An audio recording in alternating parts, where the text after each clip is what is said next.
seringkali takut dengan hantu, orang yang punya mental takutan dengan hantu, justru dia akan kerap melihat hantu. Yang berarti apa? Seseorang yang makin khawatir, maka potensinya untuk bertemu dengan kekhawatirannya tersebut semakin besar.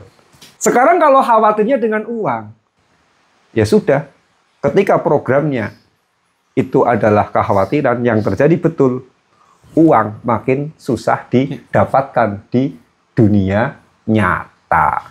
Ini yang terjadi.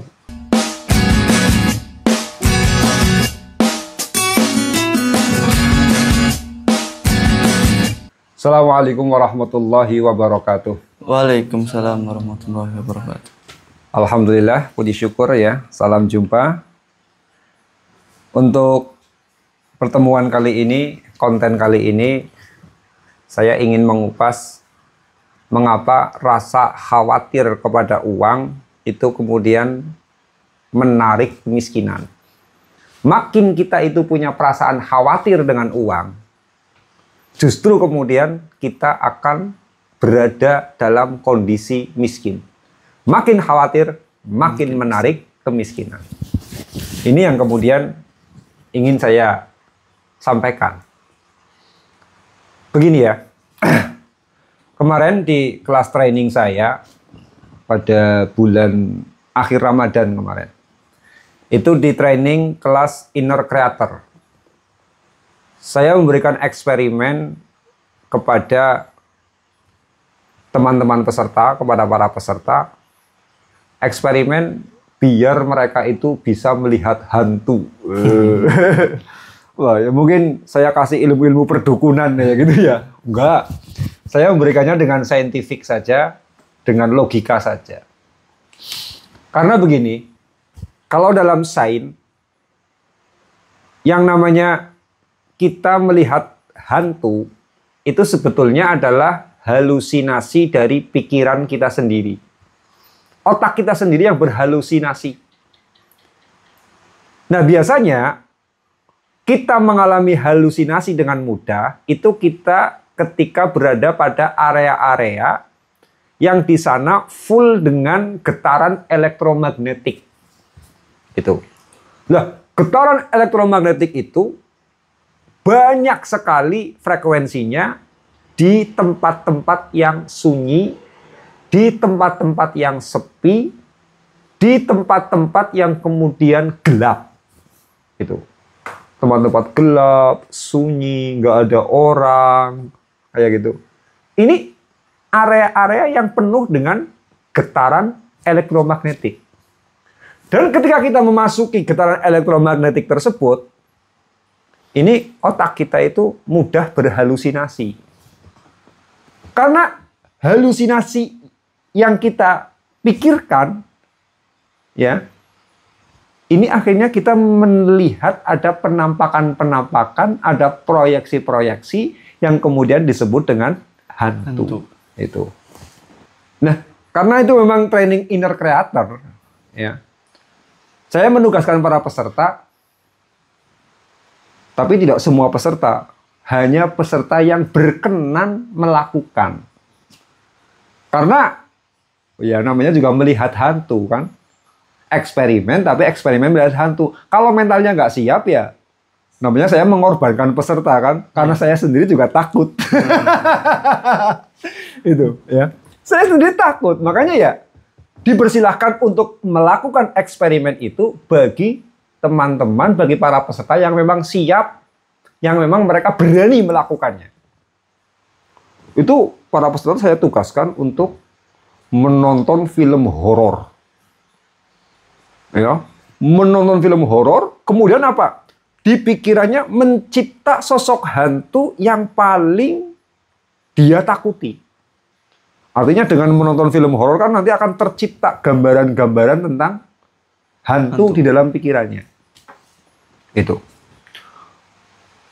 Terus apa? Sesudah menonton, masih dalam kondisi dia itu memorinya masih kuat kepada film tersebut, saya tugaskan si peserta itu supaya masuk ke wilayah-wilayah yang full yang penuh dengan getaran elektromagnetik, yakni mencari tempat yang sepi. Kayak gitu. Tempat yang sunyi, yang sepi. Loh, memang betul banyak peserta yang sanggup. Ya adalah beberapa peserta yang sanggup. Tapi para peserta ini adalah rata-rata peserta yang memang mentalnya sudah siap. Artinya dia sanggup untuk eksperimen melihat hantu. Dia memang orangnya pemberani, sudah nggak takut lagi dengan yang namanya hantu loh. Sudah nggak takut dengan hantu. Itu. Katakanlah hantu, sini maju sekalian. Dan sudah kayak gitu otaknya loh. Nggak ada rasa khawatir apa-apa dengan hantu. Ya kan, otomatis yang berani kan orang seperti itu. Nah ini ada peserta yang saya lihat paling berani.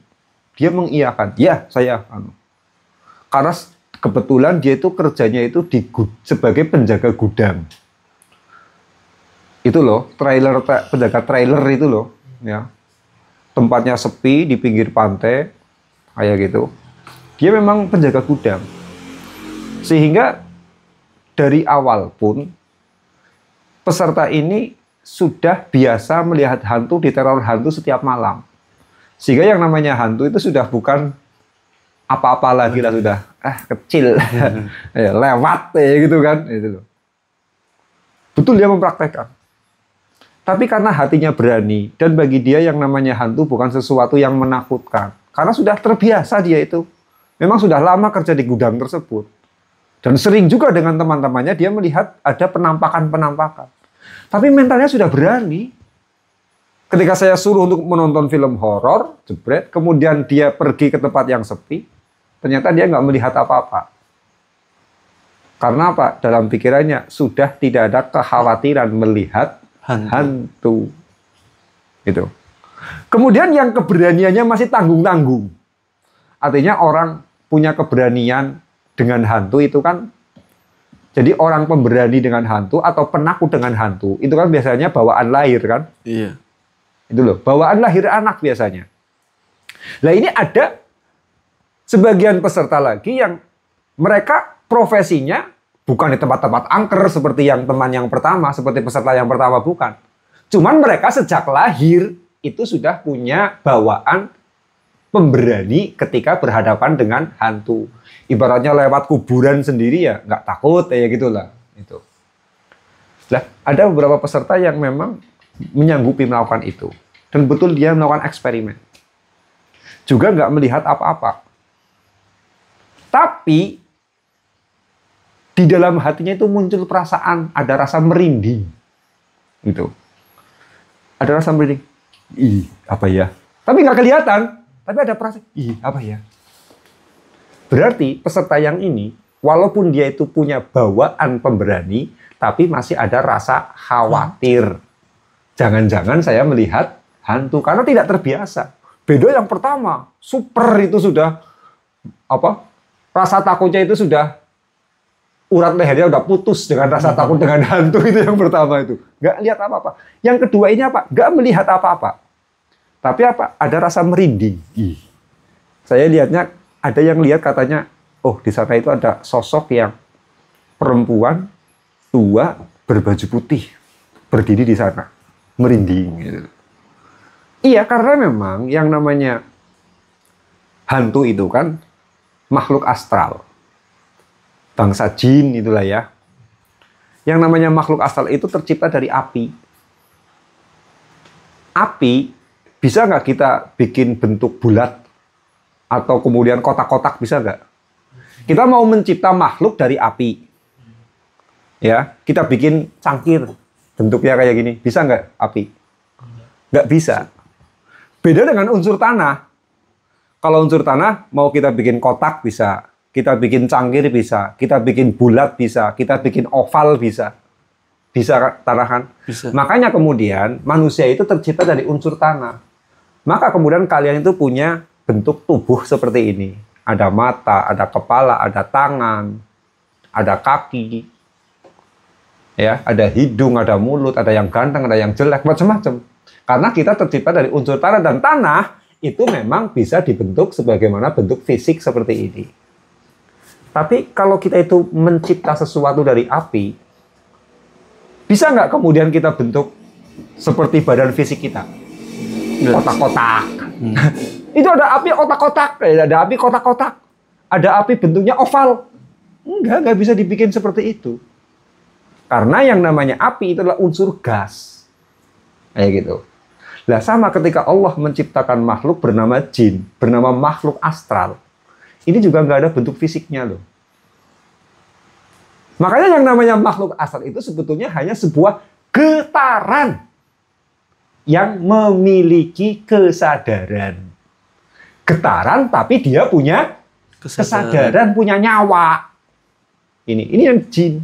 Makanya jin itu ya yang namanya getaran kan sinyal, itu kan getaran. Bisa masukkan ke dalam rumah tanpa lewat pintu. Iya. Yang penting ada lubang ya masuk. Ada lubang kecil, masuk kayak gitu loh. Makanya jin itu bisa masuk lewat hidung kita, masuk lewat pori-pori kita, bisa masuk lewat lubang jarum. Itu karena mereka hanya makhluk dalam bentuk getaran. Itu. Lalu kenapa kemudian kita melihat hantu? Itu karena apa? Ciptaan halusinasi pikiran kita sendiri. Lalu kita orang Nusantara, orang Jawa, kebanyakan itu Muslim. Muslim kalau ada orang meninggal dunia itu dipocong, terus dikubur. Menyangka menciptakan halusinasi bahwa yang namanya pocong itu adalah makhluk yang menakutkan. Sehingga ketika mereka pikirannya berhalusinasi dengan makhluk astral, yang mereka lihat adalah penampakan pocong. Itu. Beda dengan orang Hong Kong, orang Cina. Itu loh. Yang mereka lihat apa? Vampir. Ya kan? Iya. Kalau orang Eropa melihat vampir, melihat hantu dalam bentuk Dracula. Karena mereka kebanyakan agamanya Katolik, kalau tidak Katolik Protestan. Ketika ada orang mati, ya kemudian dikasih baju-baju yang gagah, pakai jaket, ada yang pakai jas, ada yang pakai jubah, macam-macam dengan menggunakan pakaian terbaik mereka ketika dikuburkan. Makanya munculnya kemudian Dracula. Loh, sama-sama melihat makhluk astral kok bentuknya beda-beda. Karena apa sebetulnya? Itu adalah ciptaan dari halusinasi kita sendiri. Kalau makhluk astralnya itu hanya bentuk getaran yang punya kesadaran. Wujud fisiknya seperti kita nggak ada. Makanya yang namanya hantu, kalau kita lihat, itu pasti kakinya nggak bisa nginjak ke tanah. Kenapa nggak bisa ngajak ke tanah? Karena hakikatnya dia hanya sebuah getaran, seperti api. Hanya sebuah getaran saja. Tapi getaran punya kesadaran. Nggak pernah nginjak tanah. Ini masalahnya gitu loh. Nah, ini peserta yang kedua. Dia itu memang nggak melihat hantu matanya. Tapi perasaannya menyaksikan. Maka karena makhluk astral itu adalah makhluk dalam bentuk getaran, kita menangkapnya bukan dengan mata kita kadang-kadang. Menangkapnya bukan dengan panca indera kita. Tapi kita menangkap dengan perasaan kita loh. Kadang-kadang kan kayak gini. Kita duduk tempat sepi. Kok merinding ya? Ada apa sih ya? Itu loh, ketika merinding kayak gitu. Betul itu ada makhluknya di sana loh. Di situ ada makhluknya, segera kabur. Ini. Karena memang hanya getaran ditangkap oleh perasaan kita. Ini. Dan di sini peserta yang kedua itu mentalnya agak memiliki rasa takut. Ada kekhawatiran melihat hantu. Yang terjadi perasaannya itu yang terjadi kemudian perasaannya menangkap bahwa di sini ada makhluk astral seperti ini, tapi matanya tidak melihat.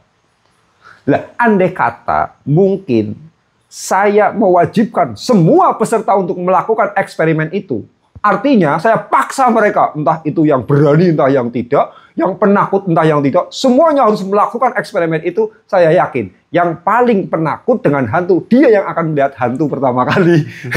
Kayak gitu.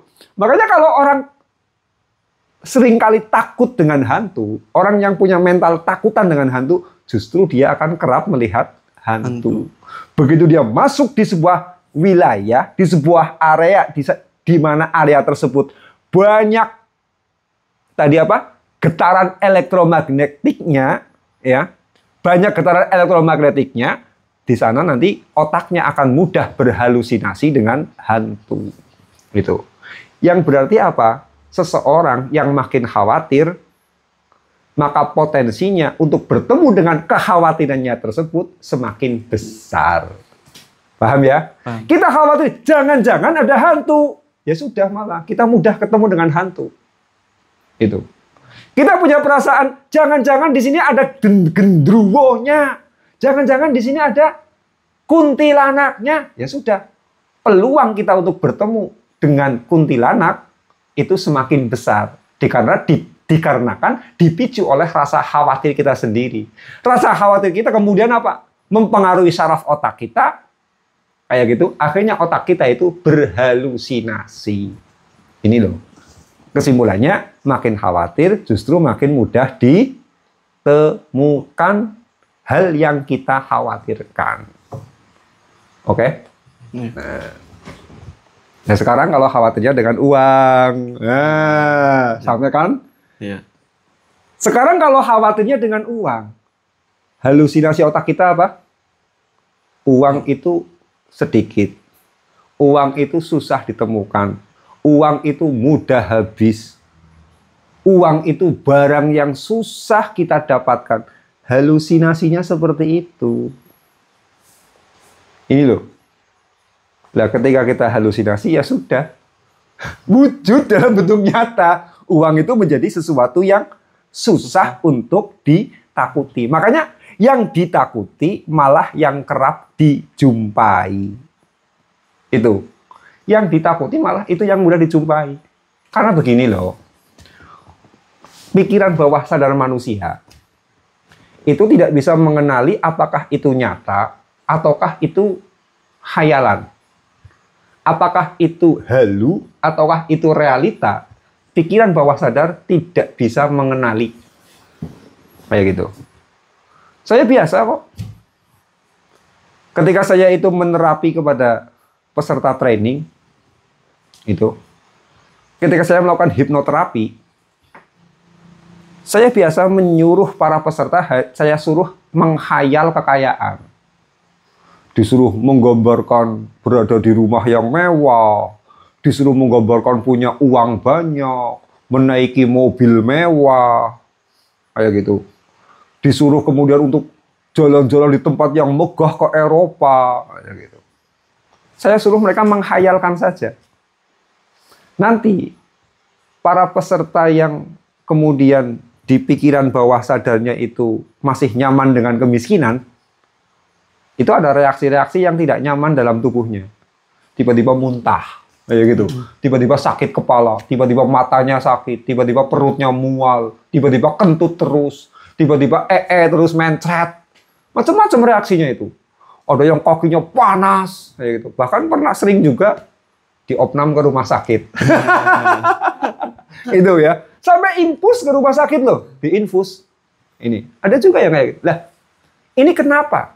Hanya disuruh menghayal kaya.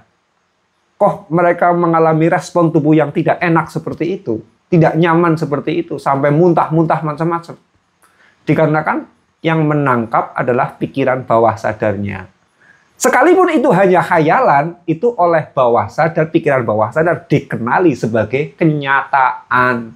Ketika saya suruh untuk menghayal kaya, itu tangkapan pikiran bawah sadar itu benar-benar dirinya sudah kaya. Padahal cuma khayalan, nggak dikenali oleh pikiran bawah sadar kita itu loh.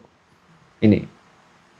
Nah, maka kalau orang itu kemudian pikiran bawah sadarnya masih penuh dengan kemiskinan, itu ya, maka dia diberi khayalan tentang kekayaan, mental, energinya tabrakan, akhirnya muntah. Itu. Nah, sekarang ketika kemudian orang khawatir, itu halusinasi pikirannya kan jelas dengan kekurangan uang kan? Iya. Itu loh. Berarti otaknya di pikiran bawah sadarnya itu sudah diprogram. Saya tidak punya, saya tidak punya, saya kehabisan uang, saya kehabisan uang. Diprogram seperti itu terus pikiran bawah sadarnya. Itu. Lah, padahal pikiran bawah sadar itu berpengaruh pada kehidupan seseorang, pada kehidupan realita, itu 80% loh. Dipengaruhi oleh pikiran bawah sadar. Kayak gitu. Lah, programnya apa?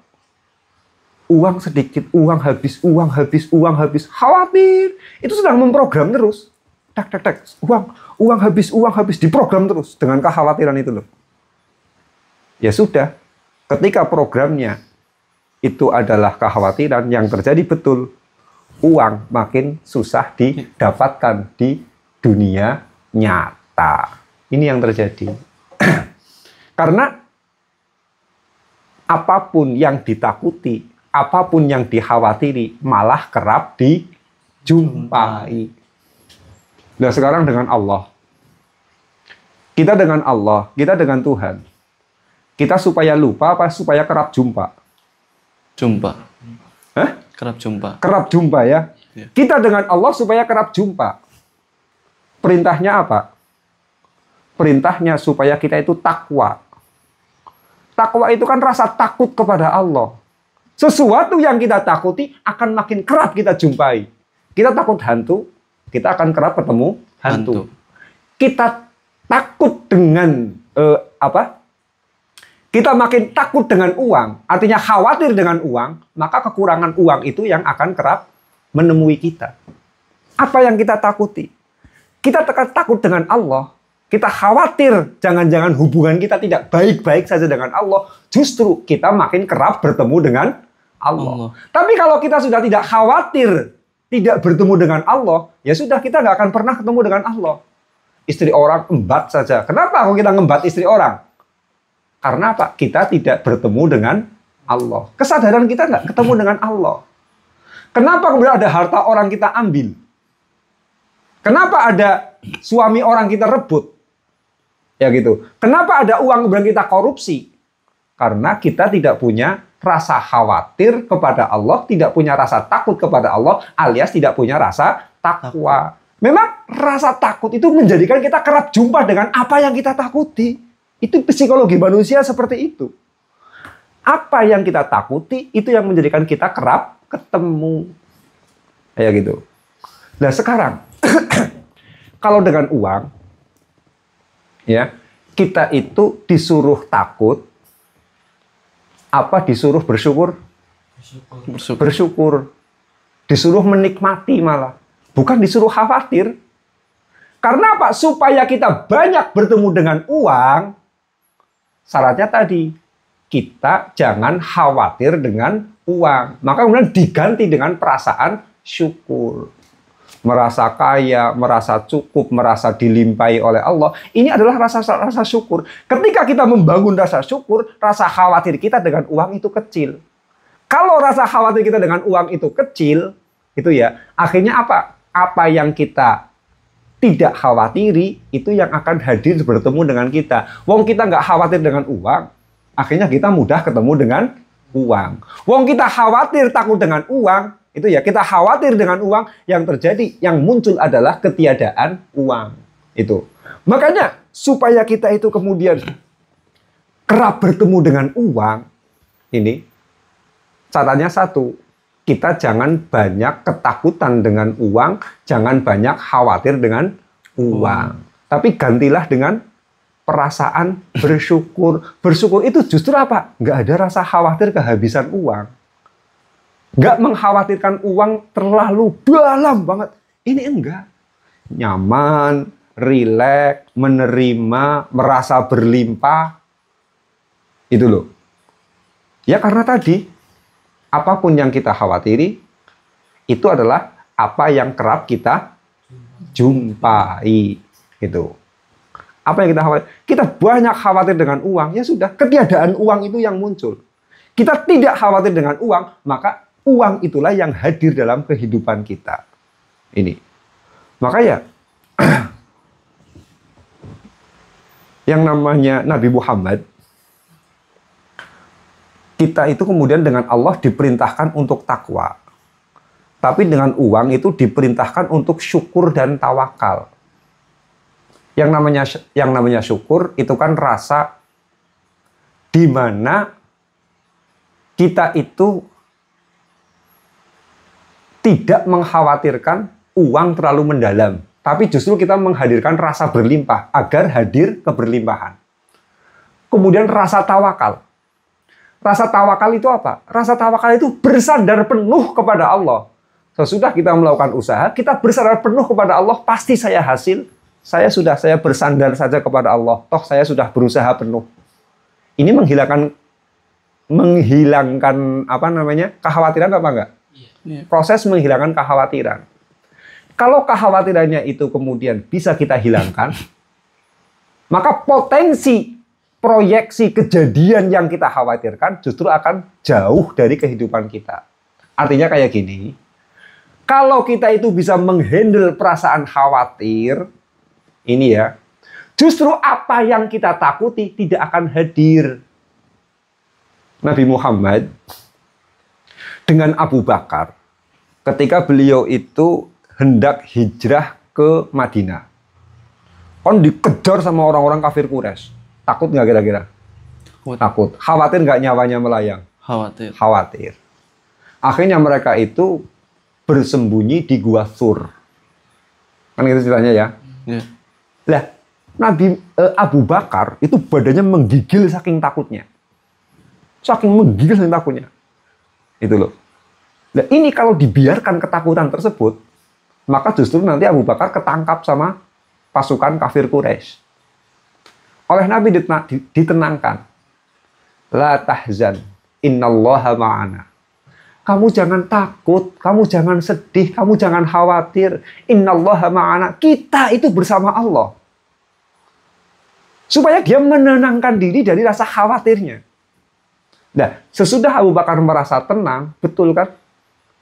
Mereka itu, keduanya itu kemudian berada di Gua Thur.